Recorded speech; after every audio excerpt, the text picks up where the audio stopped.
অনেক সময় লাইনে দাঁড়ানোর পর কেউ কেউ পণ্য কিনতে পারেন না, এমন অভিযোগ আসে প্রায়ই। তো এবার কি দেখছেন আপনি, জানাবেন।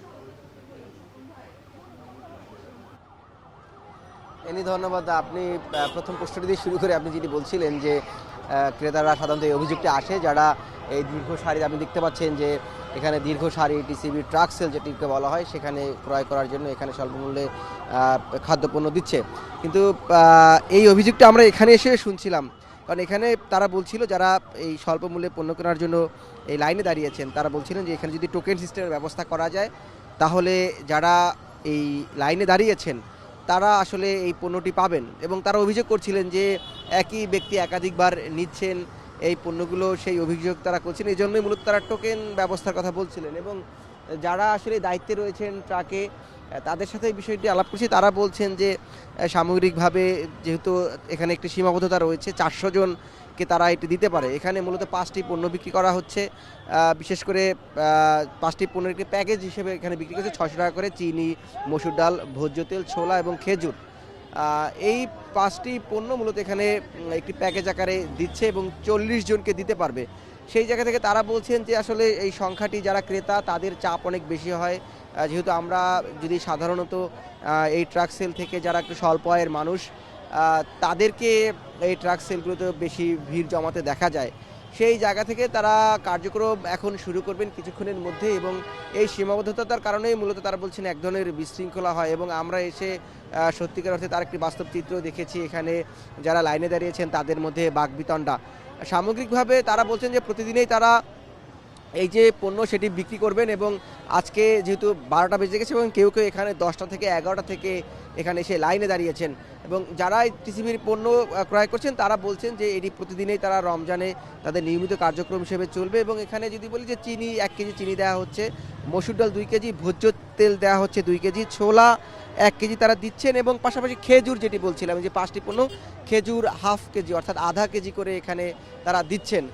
সামগ্রিক বলছেন যখন এই 400টি পরিবারকে বা তার 400 জন ব্যক্তি হিসাবে তারা গণনা করছেন 400 জনকে দেওয়া হবে, তখন তাদের আজকের মতো যে কার্যক্রম সেটি বন্ধ করে দেওয়া হবে এবং আগামীকালকে তারা আবার একই সময় এই জায়গায় নিয়মিত যে কার্যক্রম তারা সেটি পরিচালনা করবেন।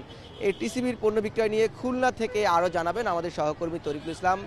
খুলনা থেকে তরিকুল ইসলাম যুক্ত হচ্ছেন। তরিকুল ইসলাম, আপনি জানাবেন যে আপনার ওখানে শুনছিলেন যে ঢাকায় দীর্ঘ সারি যারা এই টিসিবি থেকে পণ্য কিনছেন, আপনার খুলনার আসলে কি অবস্থা, সেখানে এই ট্রাক সেলের কি দেখছেন, সাধারণ ক্রেতারা কি বলছে? কয়েকদিন ধরে এই কার্যক্রম চলছে ফ্যামিলি কার্ডের মাধ্যমে এবং ট্রাক সেলের মাধ্যমে এই পণ্যগুলো পৌঁছে দেওয়া হচ্ছে নগরীর যারা নিম্নবিত্ত এবং মধ্যবিত্ত পরিবার তাদের হাতে। আপনারা দেখতে পাচ্ছেন যে খুলনা রূপসার মোড় এলাকায় একটি ট্রাক যোগে এখানে বিক্রি করা হচ্ছে টিসিবির যে 5টি পণ্য রয়েছে সেই পণ্য।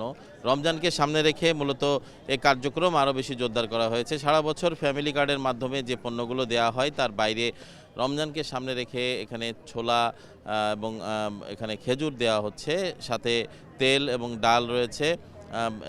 এছাড়া এই পণ্যগুলো নেওয়ার জন্য আমরা দেখছেন যে এখানে লম্বা লাইন আমরা দেখতে পাচ্ছি, নারী এবং পুরুষের লাইন। তারা কিন্তু এখানে আসছেন এবং 590 টাকা দিয়ে তারা এই 5টি পণ্য যে প্যাকেজ রয়েছে সেই প্যাকেজটি ক্রয় করছেন। তো এখানে আমরা একটি উল্লেখযোগ্য বিষয় যে এটি সারা বছর চললেও রমজানকে সামনে রেখে 15টি স্থানে আমাদের খুলনা শহরে এখানে এই পণ্যগুলো বিক্রি করা হচ্ছে। এবং খুলনার যে নিম্নবিত্ত এবং মধ্যবিত্ত যারা আয়ের মানুষ রয়েছেন তারা কিন্তু এখানে ভিড় করছেন, তাদের যে খরচ বাঁচাতে বা বাজারে যে নিত্যপণ্যের যে উদ্যোগতি সেটার থেকে তারা মূলত নিজেদের সাশ্রয় করার জন্য এই পণ্য কিনতে তারা আগ্রহী রয়েছে, এবং যে কারণে আমরা এই ভিড় দেখতে পাচ্ছি। নগরীর যে বিভিন্ন জায়গায় বিক্রি হচ্ছে এই পণ্যগুলো আমরা দেখেছি সব জায়গায় উপচে পড়া ভিড়। 400টি পরিবারকে মাঝে এই পণ্য দেওয়ার যে কার্যক্রম সেটি চলছে। সেই হিসাবে আমরা টিসিবি আমাদেরকে জানিয়েছেন যে প্রায় প্রতিদিন 6,000 পরিবার অর্থাৎ 20 দিনে 1,20,000 পরিবার এর সুবিধাভোগী হবে, প্রায় 5 লক্ষ মানুষ যারা এই পণ্য এখান থেকে নিচ্ছেন।